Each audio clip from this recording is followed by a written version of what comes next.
नमस्कार, आप देख रहे हैं न्यूज 80 और मैं हूं आपके साथ शिवानी शर्मा। उत्तर प्रदेश की राजनीति, मौसम, किसान, अदालत और बड़ी प्रशासनिक खबरों के साथ हाजिर है आज की 15 फटाफट बड़ी खबरें। तो चलिए शुरू करते हैं आज का सुपरफास्ट बुलेटिन। उत्तर प्रदेश सरकार ने एक जिला एक उत्पाद योजना को मजबूत बनाने के लिए प्रदेश भर में 100 प्रशिक्षण केंद्रों का चयन किया है। इन केंद्रों पर युवाओं को स्थानीय उद्योगों और बाजारों की जरूरतों के अनुसार कौशल प्रशिक्षण दिया गया। इन केंद्रों पर युवाओं को स्थानीय उद्योगों और बाजार की जरूरतों के अनुसार कौशल प्रशिक्षण दिया जाएगा। प्रशिक्षण पूरा होने पर प्रमाण पत्र भी प्रदान किया जाएगा। हस्तशिल्प, कालीन, वस्त्र, खाद्य प्रसंस्करण, कृषि, फर्नीचर और लेदर समेत कई क्षेत्रों में प्रशिक्षण की व्यवस्था होगी। लखनऊ, वाराणसी, गाजियाबाद, प्रयागराज और गोरखपुर सहित कई जिलों में केंद्र स्थापित किए गए। इस पहल से युवाओं को रोजगार और स्वरोजगार के नए अवसर मिलेंगे तथा स्थानीय उद्योगों को कुशल मानव संसाधन उपलब्ध होगा। उत्तर प्रदेश में जनगणना 2027 का पहला चरण सफलतापूर्वक पूरा हो गया है। प्रदेश भर में करीब 6 करोड़ मकानों की गणना की गई है, जिससे राज्य की आबादी 25 करोड़ से अधिक होने का अनुमान लगाया जा रहा है। 7 मई से 20 जून तक चले इस अभियान में लगभग 5 लाख कर्मचारियों ने घर घर जाकर जानकारी जुटाई। मकान गणना के दौरान 33 बिंदुओं पर आंकड़े एकत्र किए गए। जनगणना का दूसरा चरण अगले वर्ष फरवरी से शुरू होगा, जिसमें व्यक्तिगत और जातीय विवरण दर्ज किए जाएंगे। अंतिम आंकड़े जारी होने के बाद प्रदेश की वास्तविक जनसंख्या का स्पष्ट चित्र सामने आएगा। अयोध्या के श्री राम जन्मभूमि मंदिर के चढ़ावा गबन मामले की जांच कर रही एसआईटी ने करीब 140 पन्नों की विस्तृत रिपोर्ट तैयार कर ली है। जांच टीम शनिवार देर रात अयोध्या से लखनऊ रवाना हुई, जबकि कुछ सदस्य अभी भी साक्ष्य जुटाने में लगे हैं। सूत्रों के अनुसार रिपोर्ट में कई अहम तथ्य और सबूत शामिल किए गए हैं। ट्रस्ट पदाधिकारियों, बैंक कर्मियों और संदिग्धों से लंबी पूछताछ के बाद चढ़ावे की राशि में अनियमितता और चोरी की पुष्टि होने के दावे किए जा रहे हैं। जांच में कुछ प्रमुख लोगों की भूमिका संदिग्ध पाई गई है और जल्द एफआईआर दर्ज होने की संभावना जताई जा रही है। रिपोर्ट सोमवार को मुख्यमंत्री को सौंपी जा सकती है, जिसके बाद दोषियों पर कार्रवाई तय मानी जा रही है। उत्तर प्रदेश के मुख्यमंत्री योगी आदित्यनाथ ने रविवार को महोबा में 697.7 करोड़ रुपए की 88 विकास परियोजनाओं का लोकार्पण और शिलान्यास किया। गोरखगिरी पहुंचकर उन्होंने विकास कार्यों का निरीक्षण किया और मंदिर में पूजा अर्चना की। जनसभा को संबोधित करते हुए सीएम योगी ने कहा कि बुंदेलखंड अब पिछड़ेपन और माफिया राज की पहचान से निकलकर विकास और सुरक्षा का केंद्र बन चुका है। उन्होंने कहा कि यहाँ बनी तोपें और मिसाइलें देश की रक्षा कर रही हैं तथा दुश्मनों में भय पैदा कर रही हैं। इस दौरान विभिन्न योजनाओं के लाभार्थियों को प्रमाण पत्र भी वितरित किए गए। समाजवादी पार्टी के वरिष्ठ नेता आजम खान से जुड़े मौलाना मोहम्मद अली जौहर ट्रस्ट को आयकर विभाग ने 37 पन्नों का विस्तृत नोटिस जारी किया है। विभाग ने ट्रस्ट की गतिविधियों, वित्तीय लेन देन, भूमि उपयोग, फंडिंग और संचालन व्यवस्था पर जवाब मांगा है। नोटिस में जौहर यूनिवर्सिटी के लिए अधिग्रहित भूमि, ट्रस्ट परिसर, मस्जिद निर्माण और कथित फंड डाइवर्जन जैसे मुद्दों का भी उल्लेख किया गया। 23 जून को सुनवाई तय की गई, जहां ट्रस्ट को दस्तावेजी साक्ष्यों के साथ अपना पक्ष रखना होगा। संतोषजनक जवाब नहीं मिलने पर ट्रस्ट का पंजीकरण रद्द करने की कार्रवाई भी की जा सकती है।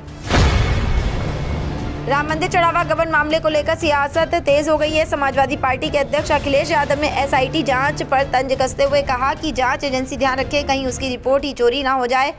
उन्होंने आरोप लगाया कि कार्रवाई में देरी के दौरान सबूत मिटाने की कोशिश हो सकती है। वहीं एसआईटी अयोध्या से लखनऊ लौट चुकी है और करीब 140 पन्नों की रिपोर्ट को अंतिम रूप दे रही है। सूत्रों के मुताबिक ट्रस्ट पदाधिकारियों, बैंक कर्मियों और संदिग्धों से पूछताछ के बाद कई अहम तथ्य सामने आए हैं।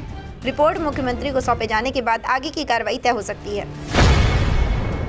उत्तर प्रदेश में विशेष प्रांगण पुनरीक्षण के बाद मतदाता सूची के विश्लेषण में मुस्लिम मतदाताओं की हिस्सेदारी करीब 9% बढ़ने की बात सामने आई है। राजनीतिक सूत्रों के अनुसार नए जुड़े मतदाताओं में लगभग 35% मुस्लिम समुदाय से हैं।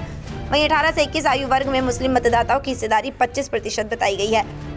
विश्लेषण के दौरान एक से अधिक वोटर आईडी, अलग अलग जिलों में पंजीकरण और पारिवारिक विवरणों में विसंगतियों जैसे मामले भी सामने आए हैं। उच्च स्तरीय सूत्रों के मुताबिक इन आंकड़ों का जल्द आधिकारिक सत्यापन कराया जाएगा ताकि मतदाता सूची को और अधिक सटीक बनाया जा सके।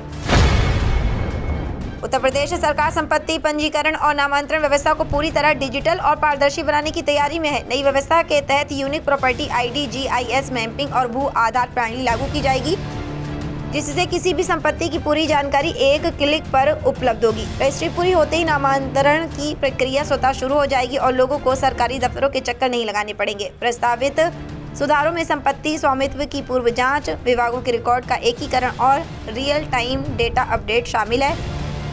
इससे फर्जीवाड़े, विवादित संपत्तियों की बिक्री और धोखाधड़ी पर प्रभावी रोक लगाने में मदद मिलेगी। अंतर्राष्ट्रीय योग दिवस पर बरेली में ऑल इंडिया मुस्लिम जमात के राष्ट्रीय अध्यक्ष मौलाना शाहबुद्दीन रिजवी ने योगाभ्यास कर योग के महत्व पर प्रकाश डाला। उन्होंने कहा कि योग का किसी धर्म से कोई संबंध नहीं है, बल्कि ये शारीरिक और मानसिक स्वास्थ्य के लिए लाभकारी अभ्यास है।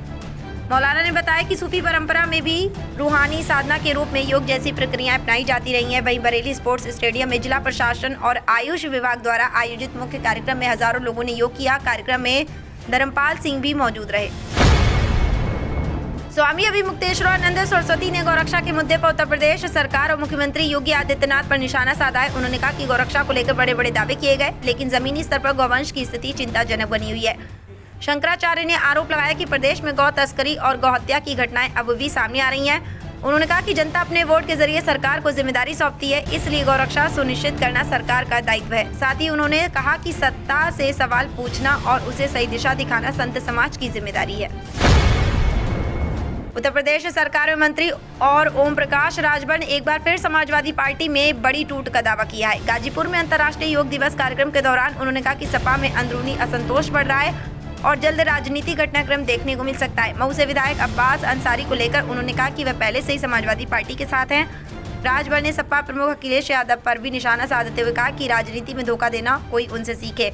उनके बयान से प्रदेश की राजनीति में नई चर्चाएं शुरू हो गई हैं।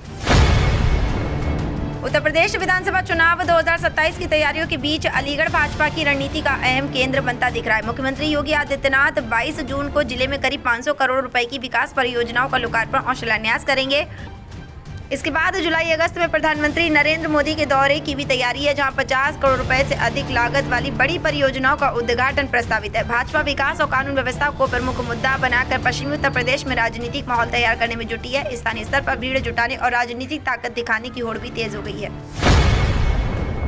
उत्तर प्रदेश में आंगनबाड़ी वर्कर और हेल्पर के 28,608 रिक्त पदों पर भर्ती की तैयारी चल रही है। प्रस्तावित भर्ती में 7,068 आंगनबाड़ी वर्कर और 21,540 हेल्पर पद शामिल है। 12वीं पास स्थानीय महिला अभ्यर्थी आवेदन कर सकेंगी और चयन मेरिट के आधार पर होने की संभावना है।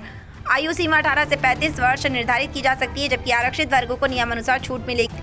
भर्ती के लिए शैक्षणिक प्रमाण पत्र, आधार कार्ड, निवास प्रमाण पत्र और अन्य आवश्यक दस्तावेज जरूरी होंगे। फिलहाल आधिकारिक अधिसूचना जारी नहीं हुई है। उम्मीदवारों को विभागीय वेबसाइट पर नजर बनाए रखने की सलाह दी गई है। उत्तर प्रदेश में डिजिटल बैंकिंग तेजी से बढ़ रही है। मार्च 2024 से मार्च 2026 के बीच मोबाइल बैंकिंग ग्राहकों की संख्या 5.2 करोड़ से बढ़कर 10.54 करोड़ हो गई, यानी करीब 110% की वृद्धि दर्ज हुई। इसी अवधि में आधार सक्षम भुगतान प्रणाली के ग्राहक 16.60 करोड़ तक पहुंच गए। इंटरनेट बैंकिंग उपयोगकर्ताओं की संख्या भी बढ़कर 4.95 करोड़ हो गई है। गौतम बुद्ध नगर, लखनऊ और गाजियाबाद डिजिटल बैंकिंग में सबसे आगे हैं। वहीं ग्रामीण जिलों में भी स्मार्टफोन आधारित बैंकिंग और डिजिटल भुगतान का दायरा तेजी से बढ़ रहा है। और उत्तर प्रदेश में 22 जून 2026 को मौसम में बदलाव देखने को मिल सकता है। पश्चिमी यूपी के मेरठ, मुजफ्फरनगर, शामली, सहारनपुर, बागपत और गाजियाबाद समेत कई जिलों में आंशिक बादल छाए रहने और हल्की बारिश या बूंदाबांदी की संभावना जताई गई है।